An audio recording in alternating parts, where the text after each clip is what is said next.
பயில்களுக்கு சொம்படிக்கிறது தலைவர் தப்பு வேலை. நான் ஒரு படத்தை தானே அம்பிங்கிறது யார் வாயில இருந்து வரும்? இந்த கம்பிய வாயில இருந்து தானே வரும், இந்த துஷ்டர்கள் வாயில இருந்து தானே வரும்.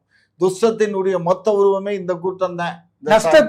நஷ்டத்தின் உருவம், நம்மள கஷ்டத்தின் படத்துல உருவம் சாமியார் கூட்டம், பரதேசிகள் கூட்டம். நீங்க ஆசாமி கூட்டமா? நாங்க ஆசாமி, மக்களின் சேவை, மக்களுடைய சேவகர்கள், மக்களுக்காகவே நாங்கள், எங்களுக்காகவே மக்கள். பேச பேச மீசையை பத்திக்கும் போல அந்த மாதிரி போய் கடைசி கருத்து என்டிஏ கூட்டணி ஆட்சிக்கு வரணும்.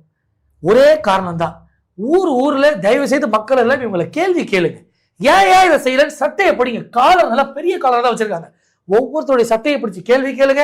கேள்வியை கேட்டுட்டு பதில் சொல்லவில்லை என்றால் அங்கேயே தண்டனையை கொடுங்கள். ஓட்டு போடாதீர்கள். நாட்டு மக்கள் சுபிக்ஷமா வாழ, நாட்டு மக்கள் ஊழலிடமிருந்தும் வளர்ச்சியிடமிருந்தும் இவங்களெல்லாம் நம்மளை ரொம்ப தூரம் கொண்டு போயிட்டாங்க. வளர்ச்சி அடைந்த தமிழ்நாட்டில் நாமெல்லாம் மகிழ்ச்சியோடு வாழ நீங்களே ஆதரிக்க வேண்டிய கட்சி என்டிஏ கூட்டணி. தமிழ்நாடு தான் வளர்ச்சி அடைஞ்ச மாநிலம் இந்தியாவிலேயே. எங்க மாநிலத்தை, அந்த மாநிலம் ஒரே விஷயம் தான் மக்கள் உங்களுக்கு மாற்றம் வேண்டுமா? பீகார் ஆகணும்னு உங்களுக்கு மாற்றம் வேண்டுமா? உங்களுக்கு முன்னேற்றம் வேண்டுமா? உங்களுக்கு வளர்ச்சி வேண்டுமா? யோசிக்காமல் நீங்கள் தேர்ந்தெடுக்க வேண்டிய கட்சி உதயசூரியன் சின்னம்.